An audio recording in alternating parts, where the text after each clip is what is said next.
Selanjutnya Presiden Prabowo Subianto mengocok ulang alias mereshuffle kabinetnya.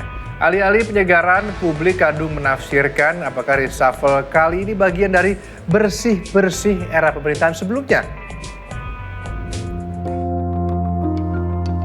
Di tengah kondisi ekonomi sosial dan keamanan yang masih panas, Presiden Prabowo Subianto kocok ulang alias mereshuffle kabinetnya. Tanpa hembus isu panjang, 5 kementerian dirombak.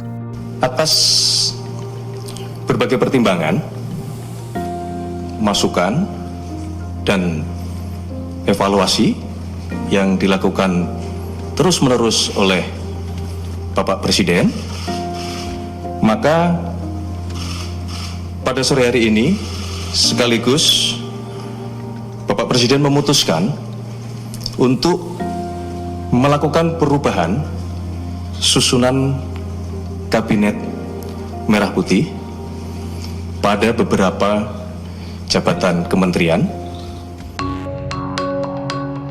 Senin siang Presiden Prabowo pun langsung melantik 4 menteri dan 1 wakil menteri di Kabinet Merah Putih. Menteri pertama yang dilantik menggantikan Sri Mulyani sebagai Menteri Keuangan, Purbaya Yudi Sadewa. Purbaya merupakan ekonom yang sebelumnya menjabat Ketua Dewan Komisioner Lembaga Penjamin Simpanan. Menggantikan Menteri Perlindungan Pekerja Migran Indonesia Abdul Qadir Kerding, anggota DPR fraksi Golkar Muhtarudin.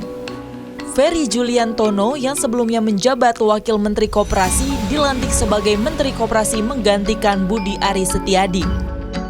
Menteri yang juga dilantik Senin siang 8 September, Irfan Yusuf sebagai Menteri Haji dan Umroh. Sebelumnya, sosok yang akrab disapa Gus Irfan menjabat Kepala Badan Penyelenggara Haji dan Umroh.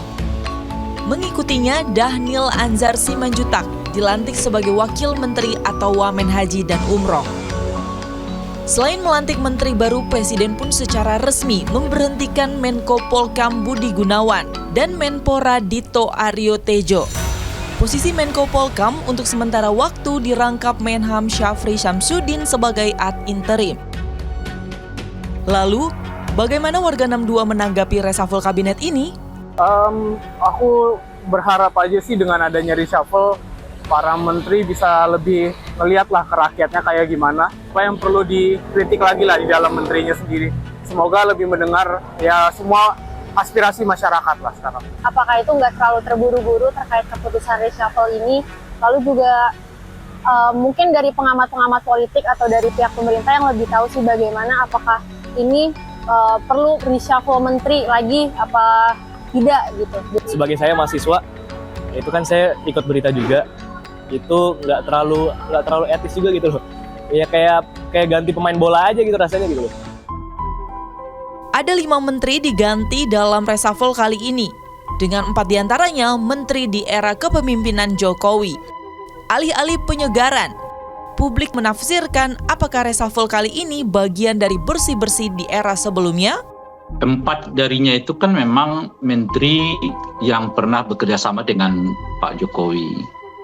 Dari sekitar ada berapa ya? Ada sekitar 12-an atau 13-an begitu ya. Menteri-menteri yang ex-menterinya Pak Jokowi itu yang bergabung dengan anggota kabinetnya Pak Prabowo. Nah, itulah sebabnya mengapa saya menyebut reshuffle ini seperti de-Jokowinisasi, dan saya kira belum akan berhenti ya. Boleh jadi untuk reshuffle berikutnya menteri-menteri yang juga sebelumnya bukan dikaitkan, memang pernah kerjasama dengan Pak Jokowi juga bakal mungkin akan kena reshuffle juga gitu. Saat ini sejumlah menteri era Jokowi masih dipertahankan karena dianggap masih punya basis dukungan politik yang kuat.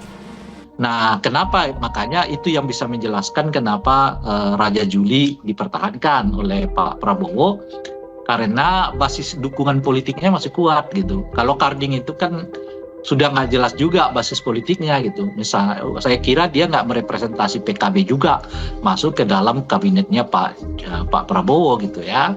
Jadi dia juga seperti BG tuh, pemain solo sebenarnya.